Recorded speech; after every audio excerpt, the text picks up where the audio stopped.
اعوذ باللہ من الشیطان الرجیم بسم اللہ الرحمن الرحیم افلا ينظرون الى الابل کیف خلقت والى السماء کیف رفعت والى الجبال کیف نصبت والى الارض کیف سطحت فذکر انما انت مذکر۔ یہ سورہ الغاشیہ کی آخری آیات ہیں۔ بہت ہی زبردست انداز سے عقل کو جھنجھوڑنے والی ہیں، اور یہ وہ انداز ہے جو انبیاء والا انداز ہوتا ہے کہ لوگوں کو غور و فکر کی دعوت دینا، کہ غور و فکر کر کے اپنے مالک اور خالق کو پہچانیں، آنکھیں کھولیں۔ یہ کھلی کتاب جو اگر پڑھے لکھے نہیں بھی ہیں تب بھی کوئی مسئلہ ہے، یہ جو کھلی کتاب آپ کے سامنے ہے پوری کائنات کی شکل میں، کیا اس کو بھی نہیں دیکھ سکتے ہو؟ اندھے ہو پھر بھی محسوس کرو، دل کی آنکھ سے دیکھو کہ تمہیں کس نے پیدا کیا ہے، کس طرح تم چل رہے ہو، کیسی عجیب مخلوق ہو، بولتے ہو، سنتے ہو، غور و فکر کرتے ہو۔ تو غور و فکر کی دعوت دی گئی ہے اس کے اندر، پورے قرآن میں بہت زیادہ غور و فکر کی دعوت دی گئی ہے کہ غور و فکر کرو گے تو معاملات سمجھ آئے گا، ورنہ نہیں سمجھ آئے گا۔ تو یہاں بتایا کہ کیا یہ لوگ جو نہیں مان رہے ہیں، اب کیا چیز نہیں مان رہے تھے؟ ایک دعوت اٹھی ہوئی تھی اصل میں۔ جب تک اس ماحول کے اندر آپ اپنے آپ کو نہیں لے جائیں گے، قرآن آپ کے لیے ہدایت کے دروازے نہیں کھولے گا۔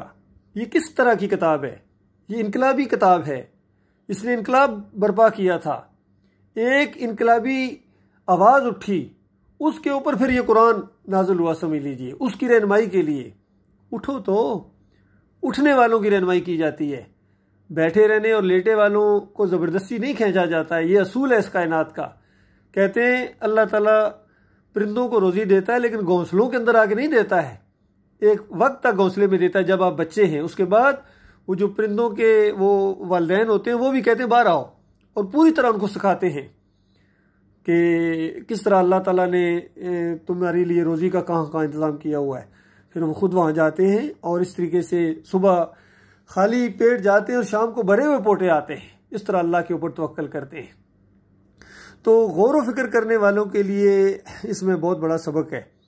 تو دعوت یہ تھی کہ لوگوں، تمہارا معبود ایک معبود ہے، ایک اللہ، الہکم الہ واحد لا الہ الا هو الرحمن الرحیم، کہ تمہارا معبود ایک ہے۔ تم نے یہ 360 بنا کے رکھے ہوئے ہیں، کبھی ابراہیم علیہ السلام کو پکارتے ہو یا ابراہیم اغثنی کہہ کے،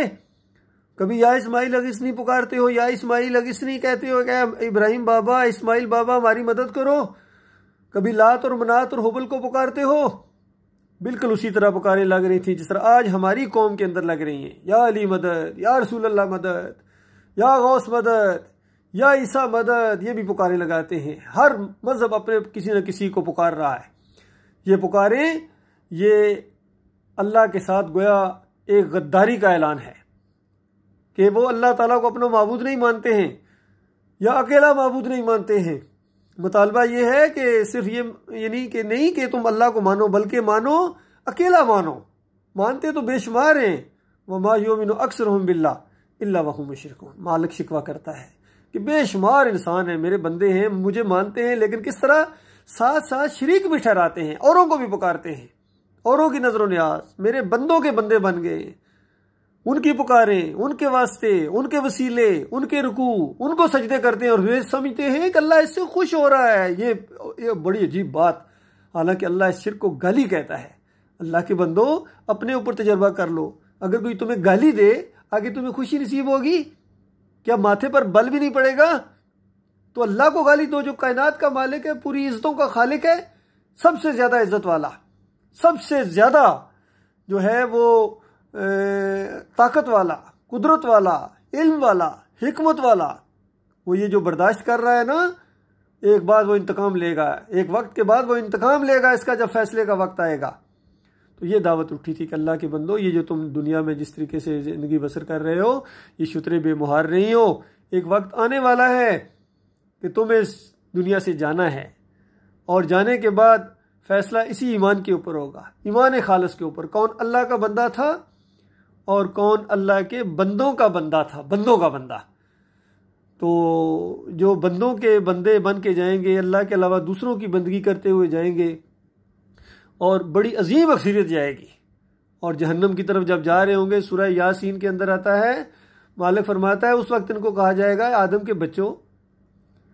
میں نے تمہیں منع نہیں کیا تھا کہ شیطان کی بندگی نہ کرنا، یہ شیطان کی بندگی ہے، یاد رکھیے اللہ کے علاوہ جس چیز کی بھی تم بندگی کرو گے نا، یہ شیطان کی بندگی ہوگی، کیونکہ شیطان کروا رہا ہے۔ حالانکہ اس انداز سے کوئی نہیں شیطان کی بندگی کرتا کہ میں شیطان کے سامنے رکوع سجدے کر رہا ہوں۔ اللہ کے علاوہ جس کی تم بندگی کرو گے وہ شیطان کے کہنے سے کرو گے، چاہے یہ شیطان انسانوں میں سے ہو چاہے یہ جنوں میں سے ہو، یہ شیطان ہے، خالص شیطان ہے جو تمہیں کہتے ہیں اللہ کے علاوہ کوئی اور در بھی ہے، کسی اور در سے اولادیں ملتی ہیں، کسی اور در سے کھوٹی قسمت کھری ہو جاتی ہے، کسی اور در کا واسطہ وسیلہ دو تو پھر اللہ زیادہ سنتا ہے،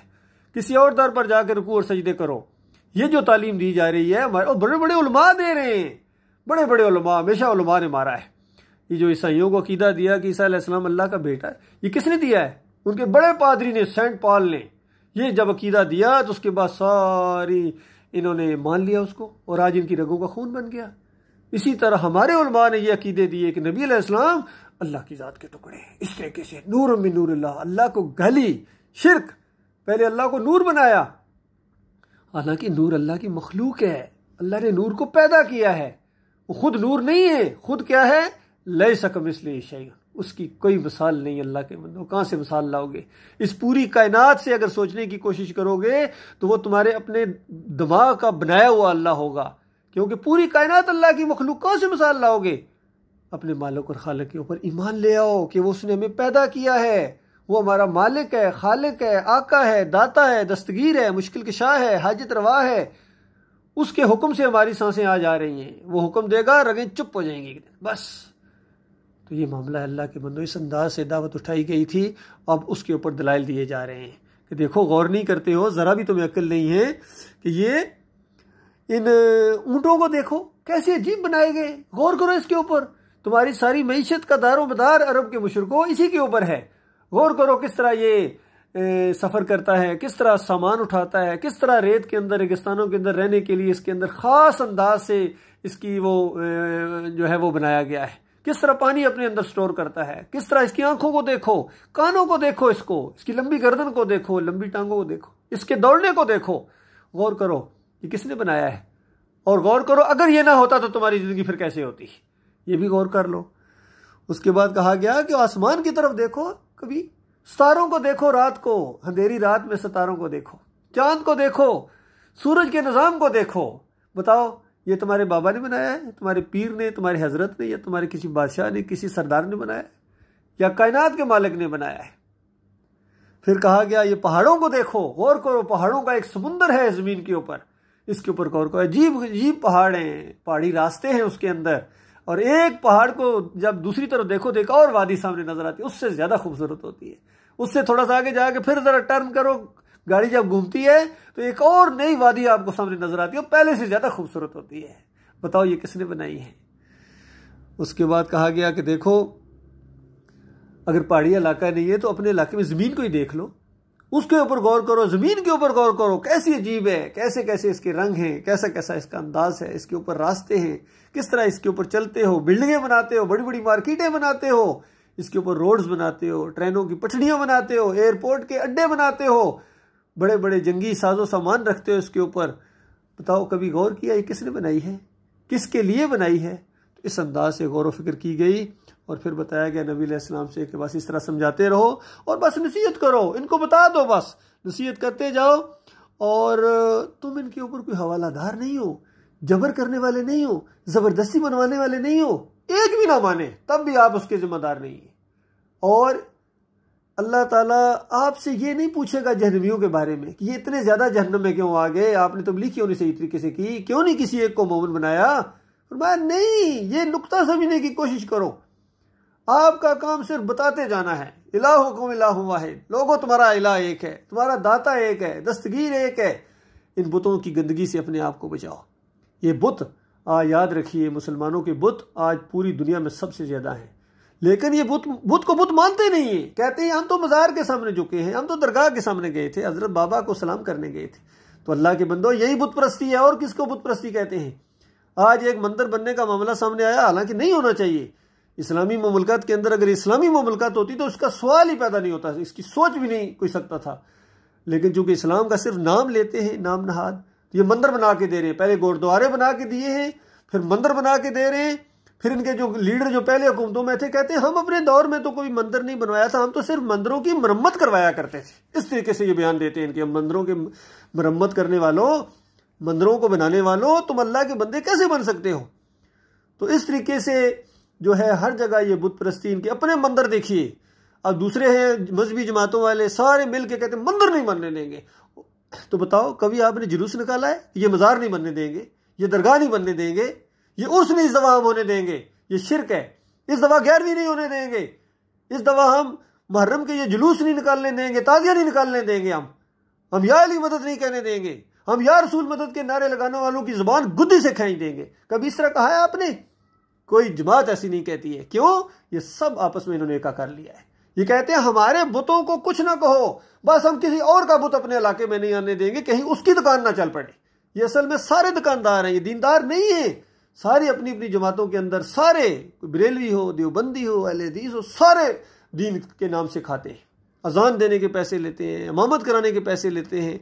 دینداری اب ان کے اندر نہیں ہے، وہ دین نہیں ہے جو محمد صلی اللہ علیہ وآلہ وسلم کا دین ہے، جو صحابہ اکرام نے جس انداز سے اٹھایا تھا، اور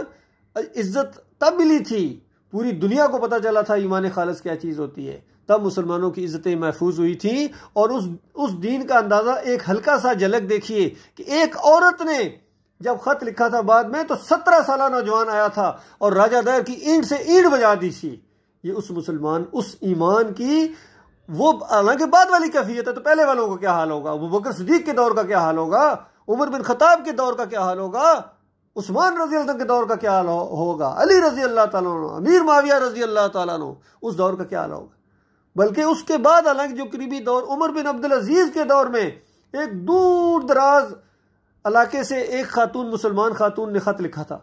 کہ ہمارے ہاں، حالانکہ وہاں تک اسلامی حکومت نہیں تھی، اس نے خط لکھا کہ یہاں کے بادشاہ نے ظلم کیا ہے اور مجھے اور میرے خوند کو قید کر لیا ہے۔ تو اس کے بعد وہ رکا کسی طریقے سے عمر بن عبدالعزیز کے پاس آ گیا اور چھوٹا سا رکا لکھا اس ظالم بادشاہ کے نام کہ ظالم بادشاہ، میرے تک یہ خبر پہنچی ہے کہ ایک جوڑے کو تم نے ظلم کے ساتھ قید کر لیا ہے، ان کا لاک ڈاؤن کیا ہوا ہے، گویا جسے اندر بند کر دیتے ہیں، جیل کے اندر بند کر دیا ہے۔ تو یاد رکھ، میرا یہ رکا ملتے ہی عزت کے ساتھ ان کو رہا کر دے، اور اگر تو نے ایسا نہ کیا تو ایسی فوج بھیجوں گا جس کا اگلا سرا تمہارے پاس ہوگا اور پچھلا بھی میرے پاس ہوگا، یعنی لگاتار بھیجتا رہوں گا جب تک تمہاری سرکوبی نہ کی جائے گی۔ اس انداز سے یہ معاملہ ہوا ہے۔ یہ ہے اسلام کا زور، یہ ہے ایمان کا زور۔ اور ہمارے ہاں چیخ رہی ہیں